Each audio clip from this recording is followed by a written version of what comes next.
I found the amulet by accident. This is how it always begins.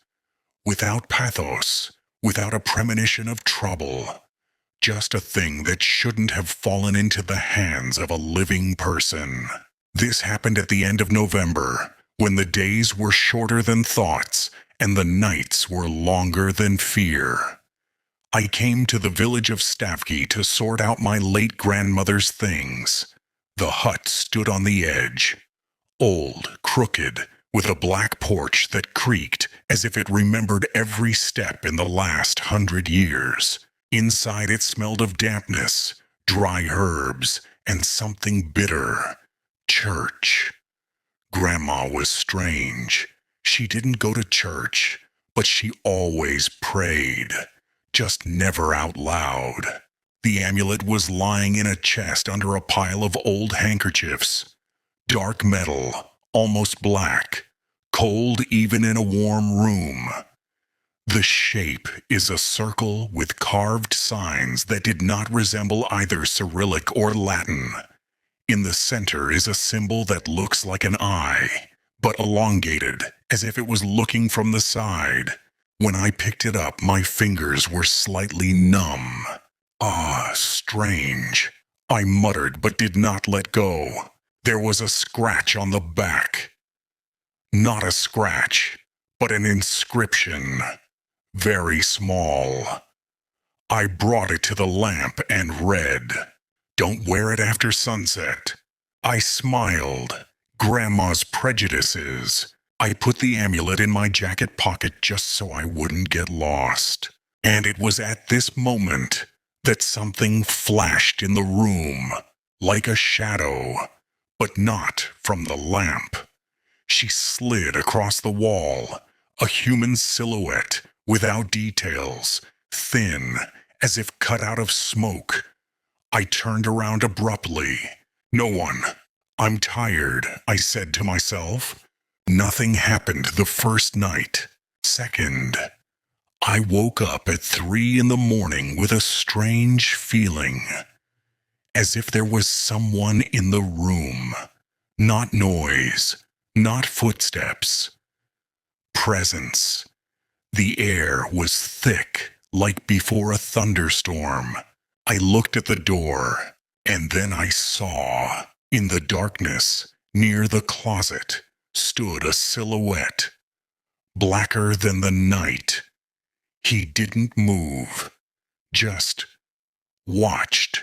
I blinked and he disappeared. My heart was pounding so much that I was afraid it would wake up the whole house. On the third night, I felt pressure. I woke up abruptly, wheezing, as if I had been pulled out of the water. My chest hurt, as if someone heavy was sitting on them. Very heavy. I couldn't move, and then I heard a whisper, quiet, almost gentle. It sounded right above my ear, but I didn't understand the words right away. Only later did I realize that it was a prayer, but wrong. The words were familiar, churchy, and spoken inside out. The rhythm broke. The intonation was predatory. Some syllables were swallowed, others stretched unnaturally long. I wanted to scream, but I couldn't. I wanted to close my eyes, but it didn't work. The pressure disappeared suddenly. I sat in bed, panting, wet with sweat. The amulet was on his chest. I remembered for sure that I left him in his jacket. From that moment, I stopped sleeping. During the day, everything looked normal, almost. But in the mirrors, I began to notice movements behind my back. In the windows, there are reflections that should not be. The silhouettes appeared for a second, as if someone was checking if I was watching. I went to a local priest. He was old, with his fingers turned and a heavy look. When I showed him the amulet, his face changed dramatically. "Where did you get it?" he whispered. "In my grandmother's chest." He pulled his hand away, as if he had touched the red-hot iron. "It's not an amulet. This is a castle." "The castle for what?" He was silent for a long time, then crossed. "For what should not have a name. It has a name, right? Few people know, and even less. They survived by saying it." He said that there used to be a monastery in these places, and in the dungeons they found something, not a demon, it's hunger, something that has learned to speak in prayers so that it would not be recognized. "He wasn't kicked out," said the priest.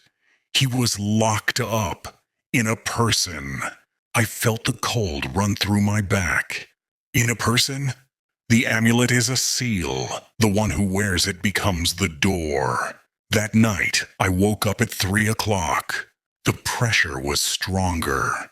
My chest was burning. I heard something breathing in my face. Slowly, satisfied. "You let me," it whispered. "You took the key." I felt something crawling down my ribs, like hands, but without fingers. "Now pray," said the voice. And I started. I didn't want to, but the tongue moved by itself. Words turned out of me, broke, killed the meaning. I prayed inside out. The silhouette stood around the bed. In the morning, I saw marks on my chest, bruises, clear as from the knees. I tried to get rid of the amulet. I threw it into the river. In the evening, he lay on the table. I tried to break it. The metal didn't scratch. On the 5th night, I already knew. It was not sleep paralysis. This is a settlement. The silhouettes became clearer. They bowed their heads as if they were praying with me. And among them was one, higher, darker.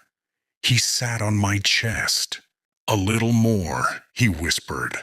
"A few more nights, and the door will open completely." I realized that my grandmother did not keep the amulet. She restrained him. Last night I went to the basement. There, under the old boards, there was a pit, and there are bones in it. Human, and the amulet is the same. Broken. I realized, in order for the castle to hold, someone must be from the inside. When the pressure appeared again, I was no longer struggling. I took the amulet, and he whispered a prayer inside out.